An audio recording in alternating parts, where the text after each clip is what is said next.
Yesterday over on Herbert's channel, we talked about the big rumors that Model Y refresh in China may be coming and all the reasons we don't think it is. But we wanted to also discuss what it could be, what it couldn't be, and what actually makes sense. I'm Brian. Welcome to my Tesla weekend. Joining me as he sometimes does is my good friend Herbert from Brighter with Herbert. How are you, my friend? I'm happy. I'm here with you. It's a It's lot of fun to great. be with you. Yeah, we do have fun. And I did get a funny comment yesterday, a guy saying, "Oh, on your channel, you and your guests just giggle and that's not professional." Buddy, if it's your first day here, welcome. Thank you for leaving a comment. I get so many comments about when I'm with you versus any other guest. I'm Mm. laughing. I don't Hey, know. man, I'm it's what I supposed to do. not laugh so much. I guess. I apologize. It is my fault.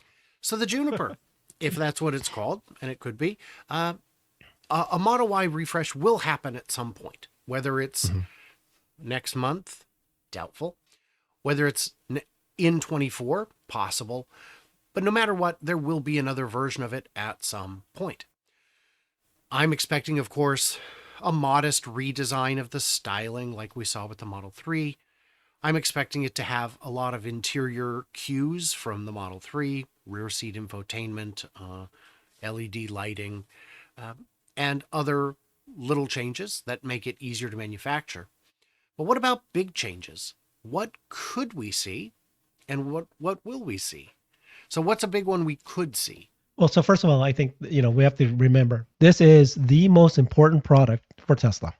It is their number one selling vehicle that they make, not only for electric vehicles, but best-selling vehicle in the world. They have to hit this right. And so if anything, they're going to spend a lot of time. They're going to make sure that this is improved so much that people are going to just die for it and want it so badly. So it's critical to have cost savings. And I think that that's one they're going to do. Why they need to adopt a lot of what we already saw with the Model 3. Everything that happened to Model 3, 90, 80%, 90% of it will happen in the Model Y so they can cuts costs even more. But I think there might even be new features. Um, I mean, 4680 batteries, structural batteries, improved gigacasting. I don't know. What's your expectation? I was going to say too, with the Cybertruck, there might be some of the things that they did with the Cybertruck, like steer by wire, that might appear there as well. That's the big one that people are asking about is will it have steer by wire? If it works on the Cybertruck, why not put it on the model? Why not put it on the other models? Sandy Monroe had been asked, do you expect all of these changes, the 48 volt, the steer by wire, to come immediately to the 3 and Y since the savings is so huge? And he said, no, that's too many steps. There's too many moving parts to put the whole logistics plan together to just kind of roll it out. You're going to want to Hmm. do it all at once, but a refresh is the time to do it. The 48 volt is what enables the steer by wire because otherwise the cable you need to power the motors that handle the steering becomes too large. It becomes unwieldy. So what you've got is if they can move to 48 volt, then you've got some more possibilities. Then you could have your steer by wire. And at that point, then you could also get rid of your stocks because your hands no longer leave the wheel. Uh, but what happens at that point is now you don't have the parts in common with the Model 3.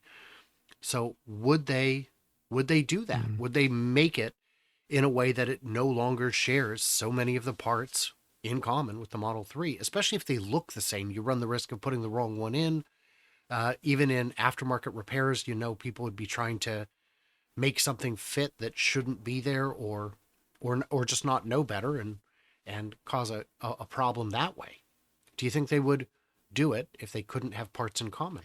Yeah, I don't think they would. Like the other consideration is that the Model Y sells significant numbers, right? Million, what is it? What's the number per year? It's high, and so Yeah. you can't just switch over if you don't have the parts, if you don't have the supply that in those scaled numbers. And so it's going to be hard for me to believe that they're going to do this right away. There might be another iteration coming in the future. It would be shocked that they did this. And again, they can't fool around with us too much, right? They've got all of their factories dialed in and is just cranking these cars out like crazy. Every 36 seconds you can get a Model Y out. So it'd be pretty, unless they've already figured this all out and they're pretty confident about it. It would be pretty crazy to think about if they were to, yeah, try and do all of it at once. Now, the suppliers are, at least in the US, up to speed. They know how to make these parts now. They can do it. The question is, will they? Is there sufficient demand around the world? I did see a gentleman on social media who is a supply chain expert and he knows everything about everything. And I can guarantee you that, you know, that nobody in Europe or China is willing to work with Tesla. Well, that's demonstrably false. We know that's not the case because they're getting their parts from someone.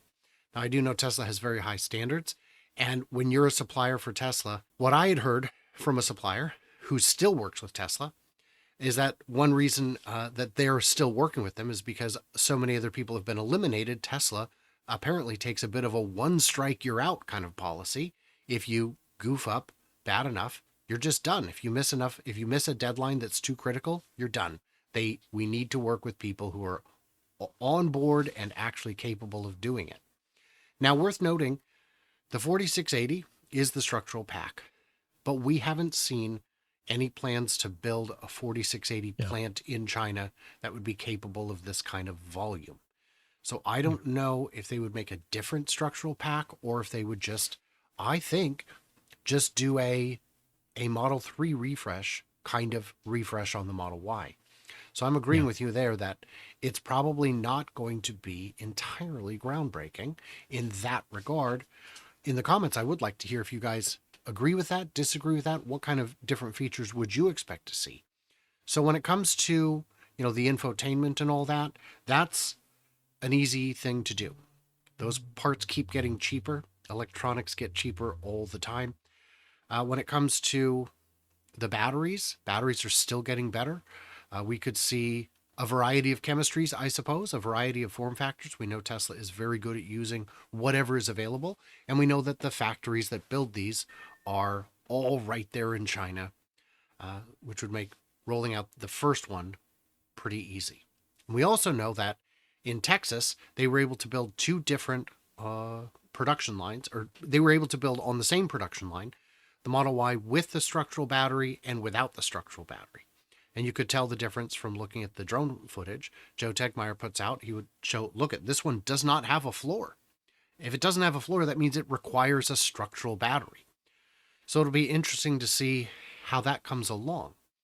Any other thoughts on any of Yeah, this? I would just say that if you're in China, this is your biggest market. You need to compete with the Chinese cars out there, and these guys are throwing technology at their cars. I mean, it's like whiz bang, woo-ha thing makes it exciting. All sorts of features. I think there's going to be a lot of little things that Tesla can add, not just underneath the hood and underneath the structural car, but things that adds new features to the car, like bigger screen at the back, the things that they did for the Model 3 plus more. Um, that's what they need to do to be able to capture, not lose customers to the Chinese one, even though they're poorly made and they're not as good, but it's just so enticing when you see these features. My friend lived in Russia, and at the time they had uh, a lot of the cars in Russia were built in China. And he said you'd go and you'd like buy this little minivan, and it's got all kinds of goofy features like power curtains for the back. And Yeah, within months, they're broken. they're China's broken. reputation for quality has improved substantially as the market has matured and the consumer has become more sophisticated and demanding, and the price has gone up in keeping with that. But in terms of little features, once the car is a computer, the opportunities get pretty wide open. We were talking the other day, you and I, about how at your holiday party, everyone wanted to talk about the recall. At my holiday party, no one had heard about the recall, but I did take them outside and give them the light show because, Nice. and they were like, that is, first of all, that is amazing. But what they don't realize is it is the choice of the music, the mix of the music is engineered for the car so that when you're 10 feet away, you can feel the bass rumbling because it is optimized for exactly what this car is. And we've seen over-the-air updates in the past where they said, we made some tweaks to the sound system. It sounds better now. You're welcome. That's wonderful. That's not something that you expect your car to do after you buy it without paying some kind of upgrade fee. It's just wonderful. So whatever the Model Y refresh is, the Y fresh, I don't think that's going to catch on. It's going to be, it's going to be the 3 fresh. No, the Y fresh. The Y fresh. I think it sounds, I don't know if that one's going to catch on, but it's going to be exciting and it will improve sales.